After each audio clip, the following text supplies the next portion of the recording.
Hey guys, it's Ben coming to you with the Tuesday upload. It is looking to be a pretty good day today. Got up early, did my usual morning routine, and I added a little something to it.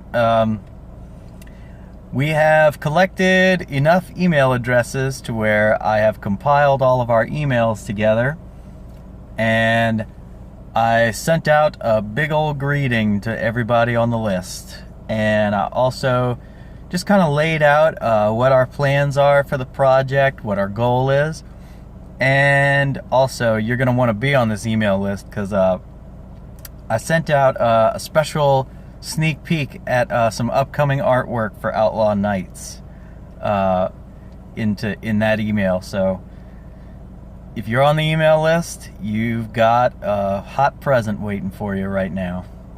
So yeah, I am really excited about this book.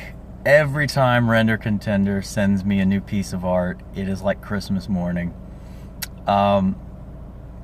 Really exciting stuff. So yeah, come hell or high water, Outlaw Nights is coming, baby. So anyway,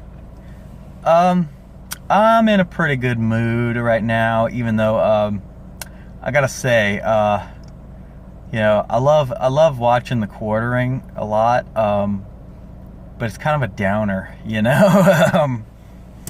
really is. Quartering loves to focus on super ultra serious topics.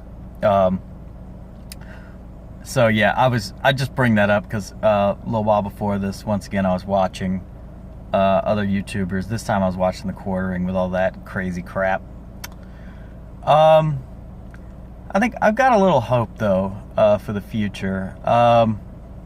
Mainly just because I know that historically speaking, America has tried in the past to do this censorship crap of, banning, just something that is, can be used negatively.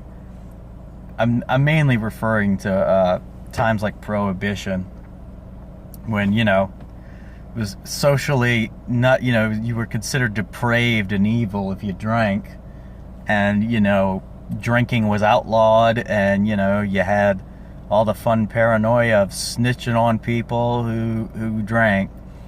But then you also had the huge movement of the speakeasies and the illegal distilleries and the brewers. So see, that's the funny thing about it is, to me, is internet censorship, censors and all. None of them really learned any of those lessons. They just kind of thought to themselves, well, we got to find a new way to control people. And, now it's that they're trying to get people to embrace their own censorship. Which I think is going to backfire on them eventually. It's already started backfiring on them. It's just they have enough support to where it doesn't look like it's backfiring on them. But, you can't hide the skeletons forever. I find that dark deeds tend to find their way to the light eventually. Okay. Serious business BS out of the way. I'm very happy and excited. Been playing the 8 remaster. It's really not that different from the 8 that I'm used to playing, just because it's the same exact game. It's just that it's been touched up. The graphics are different. The characters look great. It's great being able to actually see their faces clearly. That's, Squall, like, they kind of did a head-to-toe remaster on him. Like, he does not look like that same little sprite, but it's good. Yeah, because, I'm kind of weird that way. I find entertainment I like, and I kind of stick to it.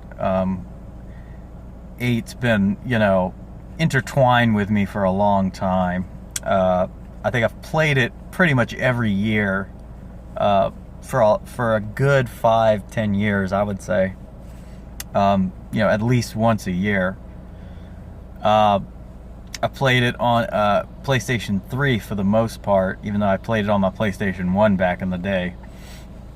Playing it on the PlayStation 4 is very different. I mean, not very different, but it's different. I think the most interesting thing for me is they did this with the 7 remaster and stuff and all that, where you add like, you can go 3 times the speed and all that, so like it can help you. In Final Fantasy, you go through those long periods of training where it's just kind of this monotonous slog, and they kind of that speed up option really helps with that, especially since you're talking to somebody who meticulously draws 100 of each type of powerful magic in Final Fantasy VIII, which, if you've never played Final Fantasy VIII, I can tell you, drawing magic from enemies, if you want to get to 100, it's time consuming, to say the least. So the 3 times speed and all that is just really good for that, because I'm getting too old for that crap. And it also, I guess it fills me with a little bit of optimism. I might be pie in the sky with this, but I mean, a few things I've been pie in the sky with, like the Final Fantasy VII remake, came into fruition. So I'm looking forward to the remake. I think that it's gonna be good, although you can't quite hold your breath. But at least with Japanese entertainment, there's very, very, very little chance of encountering American woke BS. It's part of what I love about Japanese entertainment. They kind of they figured out the formula, and they're like, we're gonna do what works, okay? Wokeness. What wokeness really is just obsessing over the semantics of somebody else, because the fact is, you've decided to demonize your opponent, and you've decided to apply every single evil attribute that you could possibly think of from human existence to your opponents.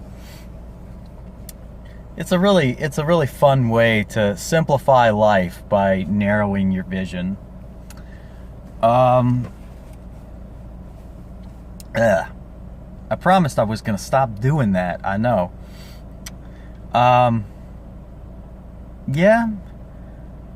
In terms of other games and stuff I'm looking forward to, I'm really not looking forward to a lot.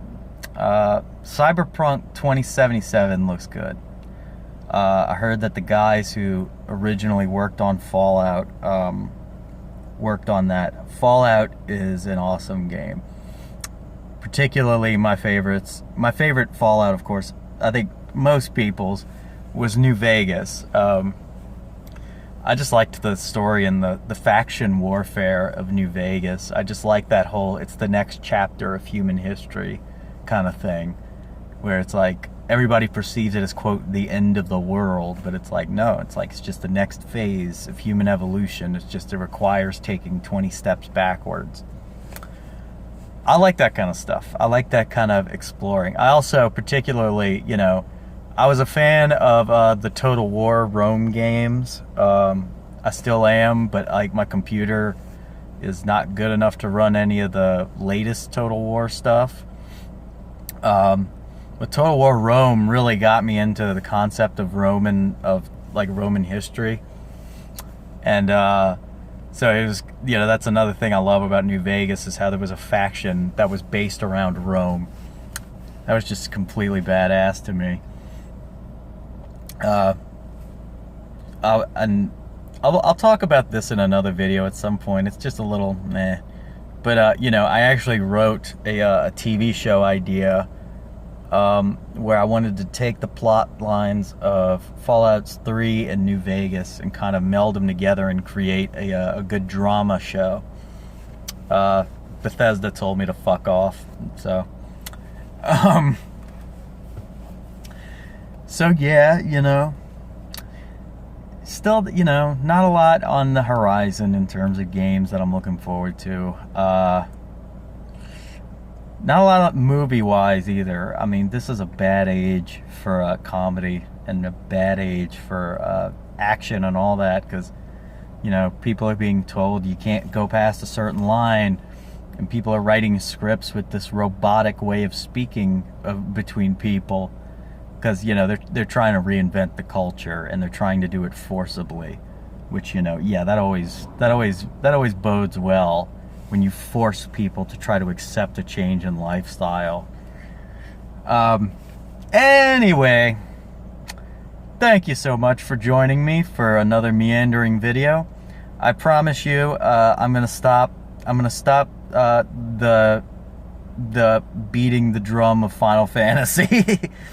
I guess I was just kind of stuck on it for a while, because that was like my big entertainment thing, and growing up most of the time it felt like I was one of very few people who was really into Final Fantasy. You could understand, like, there were people who played it, but none of them could really tell you anything about the story or what happened. They're just like, oh yeah, it was fun, or oh yeah, I remember that guy, you know. So, you know, it's just really cool seeing it come back into pop culture, and it's also just great seeing the classic, you know, golden age of gaming kind of making a slight resurgence. But what really needs to happen is we need creative minds in games again, and we need to get off, you know, quit hiring a bunch of nihilistic assholes to write these games.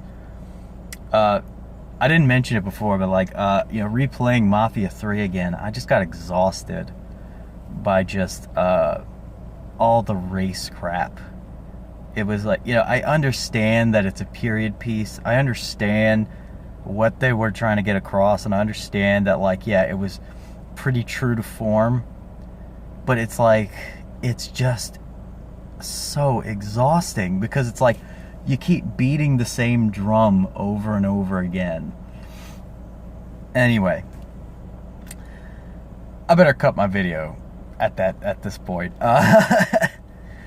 Thank you so much for joining me once again, guys. I'm gonna be back with another video for you tomorrow, and of course, be on the lookout for Outlaw Nights. We're gonna be putting the link to the email page in the description below.